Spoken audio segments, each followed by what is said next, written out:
오늘 본문은 누가복음 22장 19절과 29절을 봤거든요. 오늘 부활주일인데 오늘은 부활주일 지난주까지 있었던 주님의 십자가상에서의 7가지 가상칠언에 대한 말씀, 그리고 그 전에 있었던 공생의 마지막 7일, 이 말씀 가운데 주님의 부활하심까지의 그 모든 여정들을 우리가 함께 짚어봤습니다. 특별히 주님께서 부활하신 그것은 우리 성도들이 장차 이 땅 가운데서 육신과 영혼이 분리되는 육신의 죽음 이후에 갖게 되는 중간 상태, 거기로부터 이제는 영원한 하나님 나라에서 새로운 육체를 갖는, 부활체라는 육체를 갖는 귀한 은혜가 우리에게도 있을 것이라는 소망을 우리 주님께서 보여주신 것이라고 말씀을 드렸었습니다. 오늘은 성찬예식을 앞두고 이 성찬예식이 무엇인가에 대해서 알고 이 예식에 참여하는 것이 옳겠다 싶어서 부활주일이지만 성찬예식에 대해서 여러분들과 함께 말씀을 나누려고 하는 본문을 봅니다. 여러분, 주님의 공생의 기간 중에요, 사람들은요 예수 그리스도에게 불명예스러운 별명을 지어주곤 했습니다. 그 중에서 가장 고약한 것이요, 먹기를 탐하며 포도주를 즐기는 자예요. 먹기를 탐하며 포도주를 즐기는 자다, 이렇게 예수님을 비난했었거든요. 마태복음 11장에 나옵니다. 18절과 19절 같이 한번 보겠습니다. 시작. 요한이 와서 먹지도 않고 마시지도 아니하매 그들이 말하기를 귀신이 들렸다 하더니 인자는 와서 먹고 마시매 말하기를 뭐라, 먹기를 탐하고 포도주를 즐기는 사람이요 세리와 죄인의 친구로다 하니 지혜는 그 행한 일로 인하여 옳다함을 얻느니라. 실제로 예수님께서요 얼마나 잘 드셨고 잔치를 즐기셨으면 이렇게 불렀을까. 이것은요 거룩하거나 또 모범이라는 것과는 도무지 어울리지 않는다는 그런 비난이거든요. 사실 이 표현은 구약 율법에서 따온 별명입니다. 여러분, 신명기 21장 18절부터 21절 말씀 한번 보겠습니다. 같이 봅니다. 시작. 사람에게 완악하고 패역한 아들이 있어 그의 아버지 말이나 그 어머니의 말을 순종하지 아니하고 부모가 징계하여도 순종하지 아니하거든 그의 부모가 그를 끌고 성문에 이르러 그 성읍 장로들에게 나아가서 그 성읍 장로들에게 말하기를 우리의 이 자식은 완악하고 패역하여 우리 말을 듣지 아니하고 방탕하며 술에 잠긴 자라 하면 그 성읍의 모든 사람들이 그를 돌로 쳐 죽일지니 이같이 네가 너희 중에서 악을 제하라. 그리하면 온 이스라엘이 듣고 두려워하리라. 이 신명기 말씀은요 완악하고 반항적인 자녀를 어떻게 처벌할지에 관한 규정이거든요. 여기 보면 부효자 중 악질 같은 경우에 성읍 사람들 모두가 나와가지고 돌로 쳐 죽일 수 있는데요, 그때 그를 고발하는, 그 아들을 고발하는 표현이 바로 졸렐 워소베라는 단어예요. 먹기를 탐하며 포도주를 즐기는 자라는 단어예요. 이게 졸렐이라는 게 이게 방탕하다, 그 다음에 무엇에 대해서 탐을 내다, 그런 말이거든요.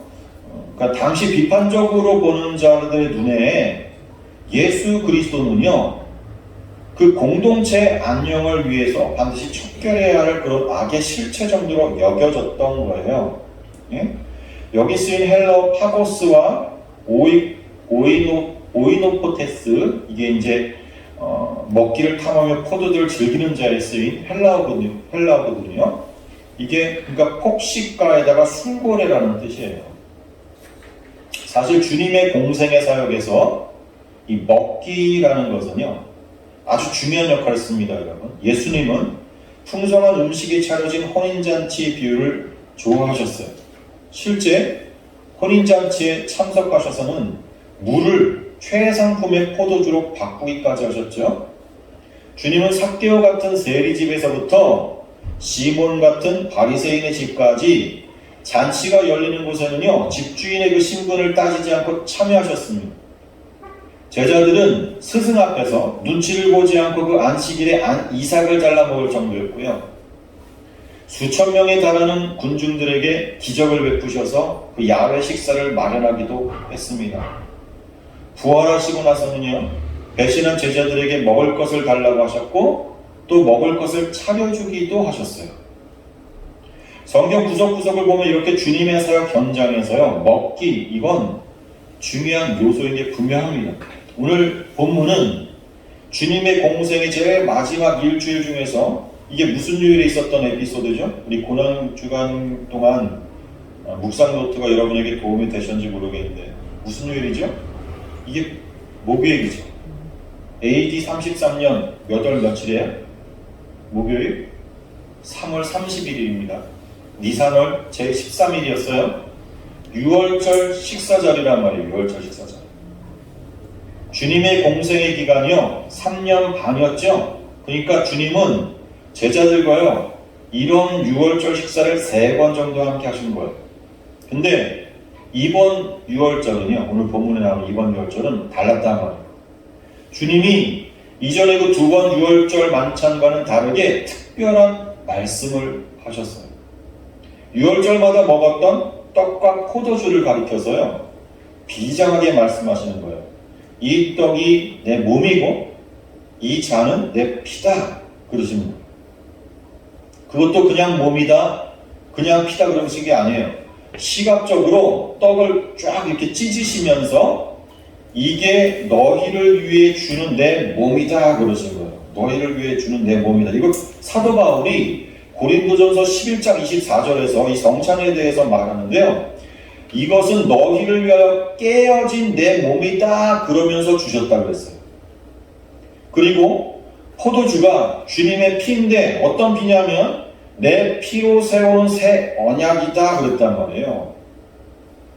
구약의 언약은 동물의 피로 세워진 거였죠.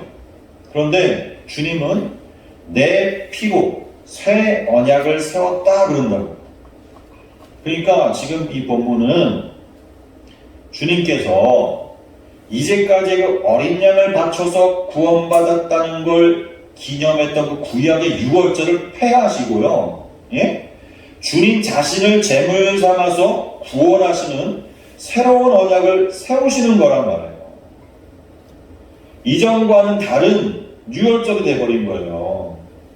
사실 그건 지금까지 유월절이 예표하고 있었던 것을 그 본체이신 주님이 직접 알려주시는 장면인 거죠. 사실 이 주의 만찬은 유월절 제사뿐 아니라 모든 제사는요 항상 식사와 마무리가 지어져요. 제물로 드린 다음에 그 제물은 일부분을 떼어서 제사장에도 드리고 나머지 부분들은 제물을 바치기들이 함께 먹었단 말이에요. 응? 제사를 통해서 죄사함 받은 그 사람과 제사장이 제물을 나누어 먹는 축제가 이어지는 거, 그게 제사였어요.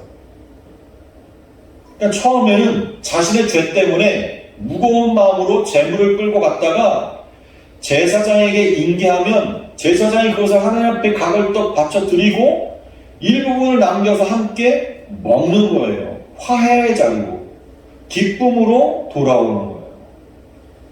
주님의 이 만찬 그림, 예? 축제의 그림은 사실 여기가 처음이 아니었어요. 요한복음 6장에 있는 그 오병이어에서 먼저 이 그림이 그려졌었던 겁니다, 여러분. 오병이어 사건이. 오병이어 사건은 예수님께서 보리떡 5개와 물고기 2마리로 남자만 5,000명을 먹이시는 사건이었죠. 그 오병이어의 사건은 예수 그리스도의 죽음을 통해 우리에게 주어진 그 풍성한 하늘나라의 풍요를 설명하는 사건인 것이었어요. 오병이어라는 소품들은 그것으로는 도저히 불가능한 것이라는 걸 나타내는 아주 보잘것없고 작은 것의 상징이었습니다. 보리떡 5개, 물고기 2마리로 5,000명을 어떻게 먹이냐고.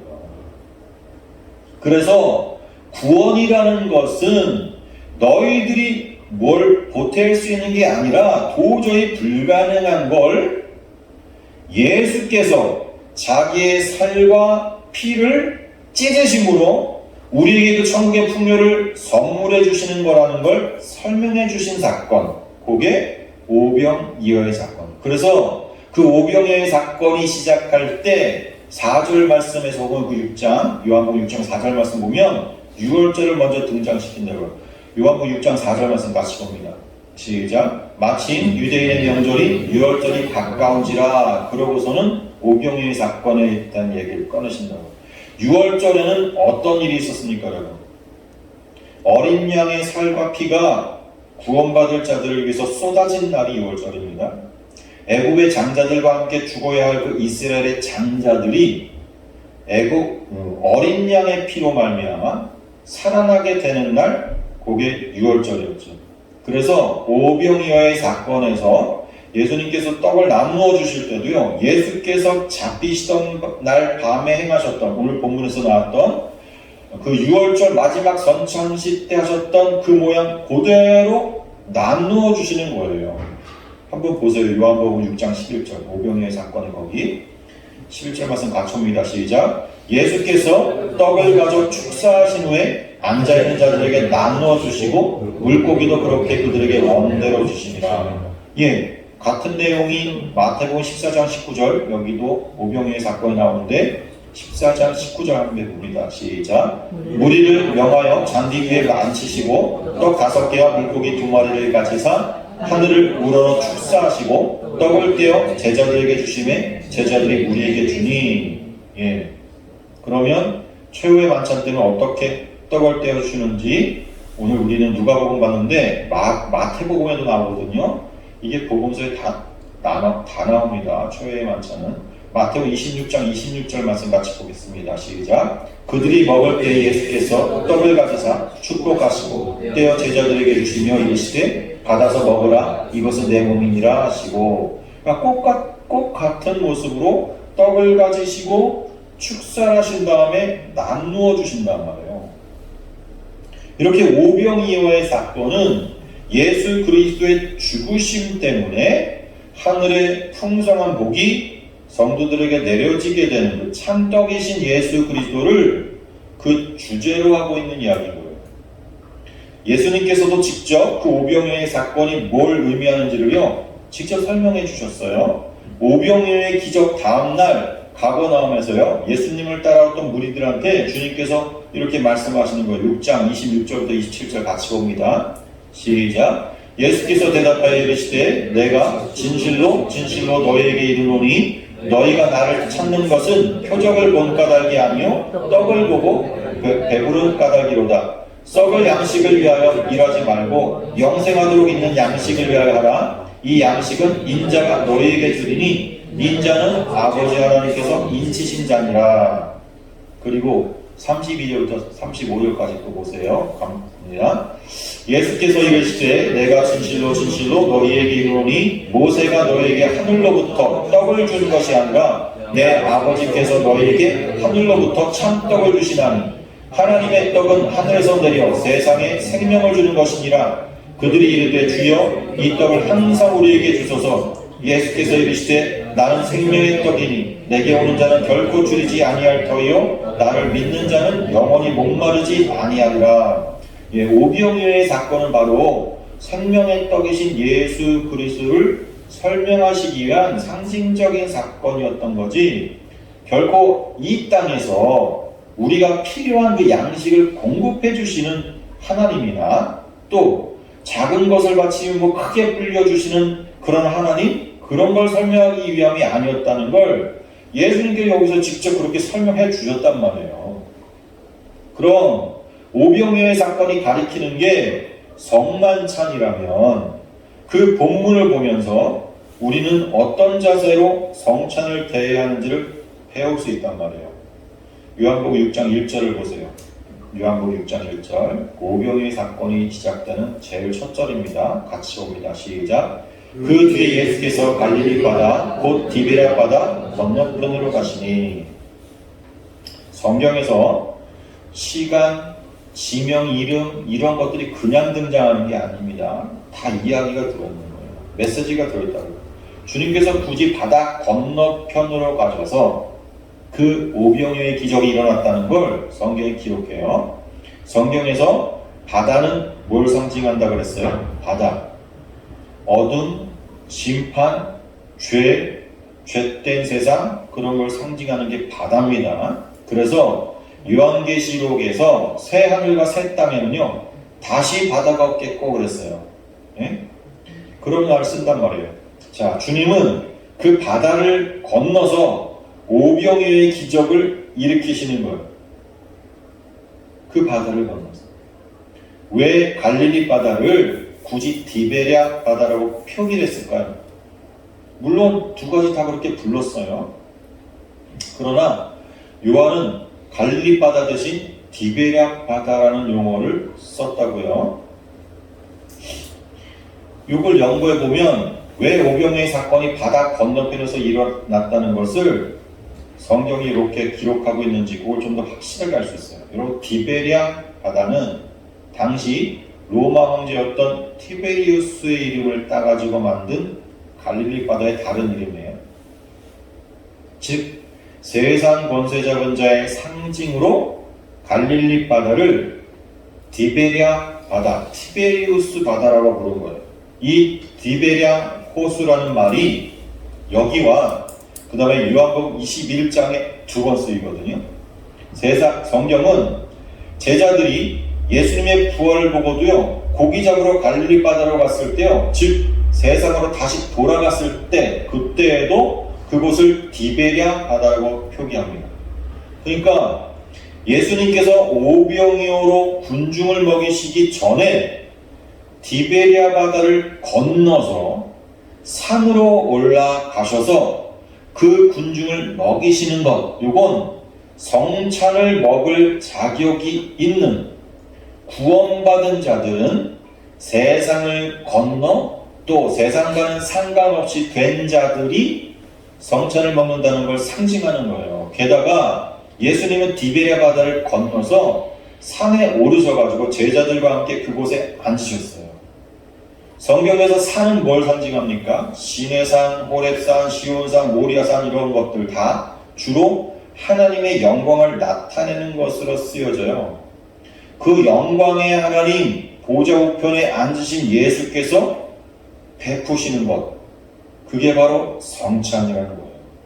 그러니까 성찬은 세상을 건너 영광스러운 하나님과의 관계가 회복돼 가지고 하늘나라의 시민이 된 자들만이 누릴 수 있는 엄청난 특권이라는 걸 말하는 거예요.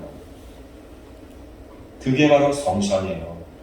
그리고 본문 10절에 보면 그곳에 잔디가 많았다 이렇게 기술이 되어 있거든요. 잔디가 많았다. 같은 내용인 마가복음 6장 39절에도 보면 보세요. 6장 39절 같이 봅니다. 시작. 제자들에게 위험하사 그 모든 사람으로 때를 지어 푸른 잔디 위에 앉게 하시니. 자, 왜 굳이 그 오병이어의 기적이 일어난 곳을 성경이 잔디와 풀이라는 단어를 동원해서 묘사를 하고 있냐고요? 잔디와 풀 하면 생각나는 게 뭡니까, 여러분? 목자와 양이 생각나지 않아요? 예수님께서 자신을 표현하실 때 나는 선한 목자다 이렇게 말씀하셨습니다. 그리고 시편 78편 52절에 보면 그 출애굽 광야의 생활을 어떻게 그렇게 표현하기도 해요. 78편 52절 한번 보세요. 시편 같이 봅니다. 시작. 그가 자기 백성은 양같이 인도해내시고 광야에서 양떼같이 지도하셨고. 예, 그러니까 이 오병이어의 사건은 6월절이 지나고 거기서 건짐을 받은 백성들을 하나님께서 자기의 살과 피인 만나를 먹여가면서 그 양떼들을 목자로서 이끌고 가시는 모습을 그림으로 표현하고 있는 거예요. 이 단어 하나하나들이 모아져서 이 그림이 완성이 되는 거예요. 그러니까 오병이어의 사건은 성도의 구원의 방법으로서의 그 예수 그리스도를 기술하고 있을 뿐만 아니라 구원의 현재성까지 기술하고 있는 거예요. 예수 그리스도라는 참떡을 먹고 구원을 얻은 자들을 주님은 그냥 내팽개쳐 두시는 게 아니고 그들이 하나님 나라에 도달할 때까지 계속해서 목자로서 자신의 살과 피를 먹여가면서 양육하신다는 그 구원의 현재성, 그걸 오병이어의 기적은 담고 있는 거예요. 그러므로 성찬은 성도가 예수 그리스도의 십자가의 죽음으로, 즉 예수 그리스도의 그 살과 피를 먹고 마심으로 구원을 받고 난 후에도 하나님은 절대 타자로 이렇게 저 하늘에 계신 그런 것이 아니라 우리 안에 거하시면서 우리의 목자가 되셔서 역시 그분의 살과 피를 먹여가면서 우리를 이 광야 같은 세상에서 이끌어가고 계신다는 걸 확인하는 것. 그게 성찬인 거예요. 성찬이지. 우리는 성찬을 통해서 그 선한 목자가 이끄시는 길은 어떤 길이라도 부족함이 없는 길이라는 걸 확인을 하고 우리의 신앙을 공고히 다져나가야 됩니다. 계시록 7장 17절 말씀 같이 봅니다. 시작. 이는 보좌 가운데 계신 어린 양이 저희의 목자가 되사 생명수 샘으로 인도하시고 하나님께서 저희 눈에서 모든 눈물을 씻어주실 것임이로라. 시편 23편도 함께 보겠습니다. 시작. 여호와는 나의 목자시니 내가 부족함이 없으리로다. 그가 나를 푸른 초장에 누이시며 쉴만한 물가로 인도하시는도다. 내 영혼을 소생시키시고 자기 이름을 위하여 의의 길로 인도하시는도다.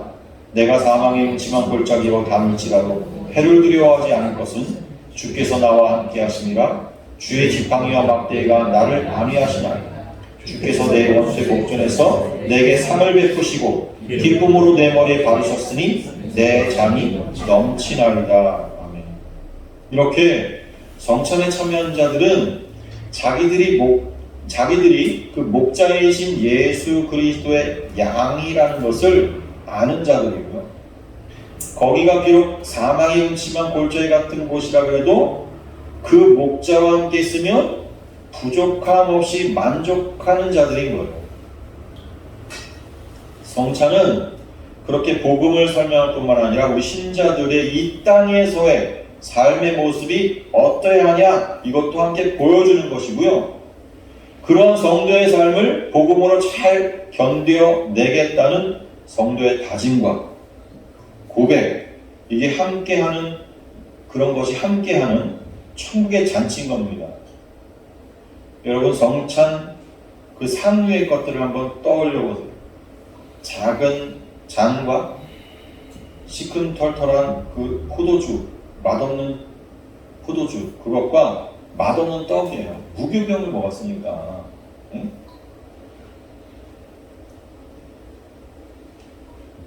두룩도 들지 않은 정말 맛없는 떡. 그러니까 폭신폭신한 게 아니라 딱딱한 거예요. 여러분 정말 이 잔치상 위의 것들에 만족하십니까? 상에 올려진 그것들에? 아니면 여기에 갈비나 뭐 탕수육, 막 매운탕 이런 것들이 없는 게 아쉽습니까? 여러분 둘 중에 하나를 택하면요, 여러분은 어떤 걸 택하시겠어요? 복음과 아무 상관없는 진수성찬을 택하시겠어요? 아니면 복음을 아는 자들이 힘의 원리로 움직이는 이 세상에서 하나님 나라의 그 십자가의 원리로 살기 위해 세상의 진미를 마다하고서 먹고 마셔야 하는 그 예수의 피와 살을 택하겠습니다. 그 둘 중에 뒤의 것을 택하는 사람들이 나의 선택이 잘된 것이라는 것을 확인하고 또 확인하는 시간이 바로 성찬의 시간인 거예요. 그렇게 오직 예수 그리스도의 그 복음으로만 만족하면서 살아가는 자들을 교회라고 하는 거예요. 우리는 그 예수의 살과 피만이 넉넉히 이 땅을 살아가는 자들, 피만으로 넉넉히 이 땅을 살아가는 자들이에요. 여러분 만나는 광야에서 굶어 죽을 수밖에 없는 그 백성들을 구원하시는 예수님을 상징하는 것이었어요. 그러나 그 만나는요, 사람들의 눈에 보기에는요 그렇게 흡족한 것이 아니었어요. 만나라는 뜻 자체가 What is this? Nothing이에요. 예? 이게 뭐야? 아무것도 아니네. 그게 만나예요. 우리 성도가 이 세상에서 힘으로 삼고 취해야 할 것들은요, 세상 사람들 눈에는 그렇게 보이는 거예요. 우리는 그저 생존할 수 있을 만큼만 주님께 구하면 되는 거예요. 왜요? 우리의 목적지는 이 땅이 아니기 때문에 그래요. 우리는 이 땅에서 하나님 나라의 백성으로 훈련하고 학습하고 양육받아서 잘 성숙해가지고 하나님 나라로 가면 되는 것이기 때문에 그런 거라고. 그래서 참 복음을 아는 자들은 자기들에게 주어지는 게 세상 사람들에게 보잘것없이 보이는 만나뿐이라도요, 창피하거나 부족해하지 않을 수 있는 거예요.